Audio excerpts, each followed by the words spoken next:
Ano mga naiba kay Catherine ngayon after nung tagal yung hindi nagkita yan, naggagawin ulit yung love again? She's more mature now. She's very much excited to try new things. Kaya nakakatuwa na parang dun sa proseso na yun, magkasama kami, of course, with doing this film. How much do you enjoy the friendship, no? Kasi nakita namin, parang lumalalim yung sa maging dalawa, yung friendship. Opo, okay naman po. Okay na lang. Balik niyo ba din, iba na yung status ng relationship ni Catherine? Trending ang isang interview ni Alden Richard na ginanap sa GMA. Kung nais mo marinig ang sagot ni Alden patungkol sa kanilang dalawa ni Catherine, ay panoorin nyo ng buo ang video na ito. Ayon kay Alden, ay lubos siyang nagpapasalamat sa Panginoon dahil sa mga awards niyang nakuha. Ayon pa sa kanya, hindi madaling makakuha ng awards dahil marami siyang artista na kakumpetensya, ngunit binigyan pa rin siya ng pagkakataon na umakyat muli sa entablado at makuha ulit ang pinapangarap niyang mga awards. Nagpapasalamat din si Alden sa mga artista niyang mga nakakatrabaho, gaya ni Catherine Bernardo. At ayon din kay Alden, nagtatapos lang siya ng mga taping sa Pulang Araw, at pagkatapos ay naghahanda na rin siya at ang kanyang team para makalipad na papuntang Canada, at para maumpisahan na din ang kanilang taping ni Catherine Bernardo. Okay naman po.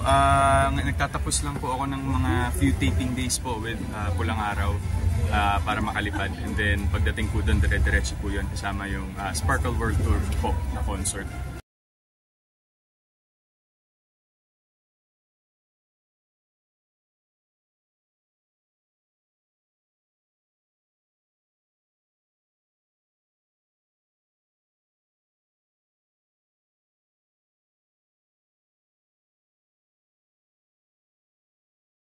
Ano ka excited to work again with Catherine? Yes po, very excited po and looking forward kasi it's been 5 years po since our last film together, and at the same time parang yun po yung chance namin para makapag-work ulit, and of course to retell the story of yung sequel ng Hello Love Goodbye. Ayon pa kay Alden na siya excited to work again with Catherine, dahil 5 years ago pa simula noong nagkatrabaho silang dalawa.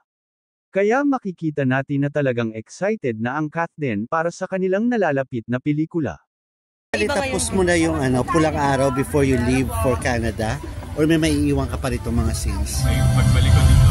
Tuloy pa rin.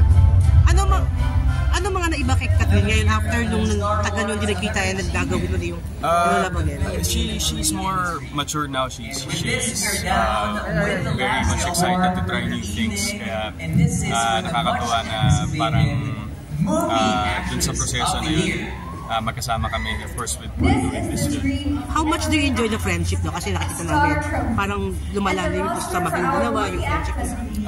Opo, okay naman po. Okay na lang. Balik niyo ba din, iba na yung status ng relationship ni Catherine? Ito ang mga pahayag ni Alden Richard sa kanyang interview. Halatang maganda na ang relasyon nila ni Catherine Bernardo, ayon sa mga netizens na excited na talaga ang Catherine para sa kanilang Season 2 na Hello Love Again.